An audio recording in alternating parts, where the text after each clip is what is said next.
Hi, welcome back to Real Reviews. This is Cody Williams, and we are talking about the movie Halloween Kills.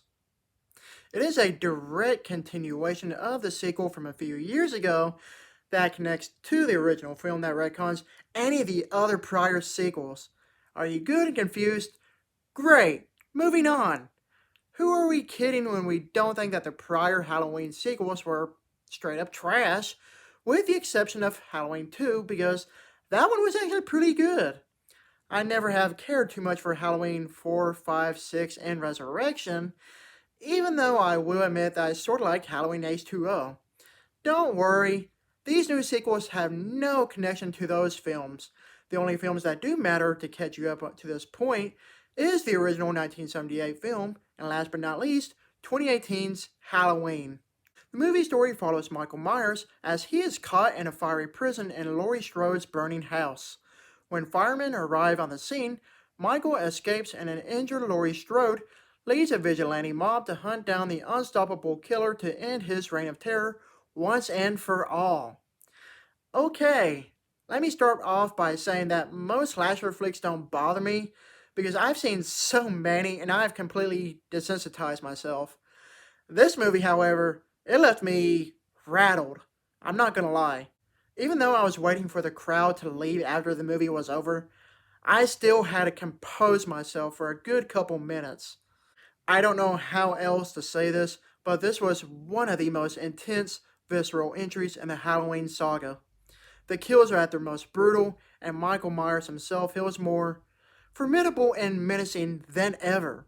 This sequel is more or less of a slight improvement over the previous film, but there are some issues of its own as well. With this film being the middle of a trilogy, you know back in hindsight how this movie is going to play out, unfortunately.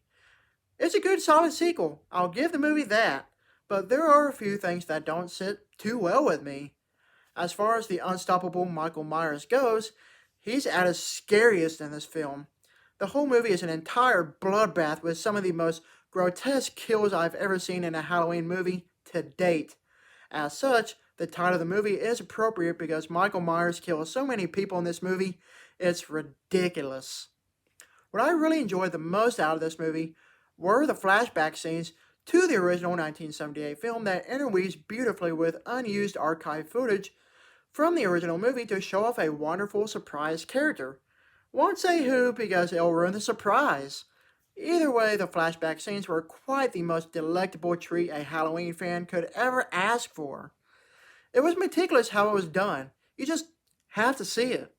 They even matched the cinematography to make the flashbacks feel more authentic, to have the same look and atmosphere of the 70s.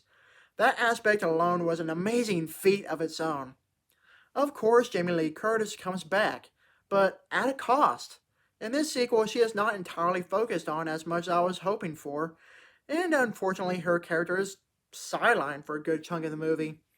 I get that they want to focus more on Michael Myers and the town of Haddonfield collapsing in on itself as they turn into this monstrous mob. The mob is utilized of many returning characters from the original movie just for the sole purpose of fan service. It wasn't too overbearing, but it was pretty neat bringing back past characters into the mix. As far as the characters go, being potential victims, they are about as dumb as a box of rocks. It was so textbook horror movie cliche bad, it's cringeworthy. With that at least, they nailed the exact campiness of old slasher flicks from back in the day.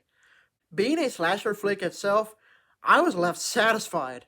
I wanted a horrifying, bloody Michael Myers movie, and boy did this movie deliver. Overall, Halloween Kills is a very promising sequel that definitely feeds the thrills and chills that most crave out of a film like this. This movie in particular acts like a bridge into the next supposed final film, so don't go into this movie expecting any closure because you will not get any. Either way, I found this sequel to be very entertaining while it does have some room for improvement. I give this movie an A-. Thank you for watching, and don't forget to like and subscribe to my channel. Keep up my real reviews.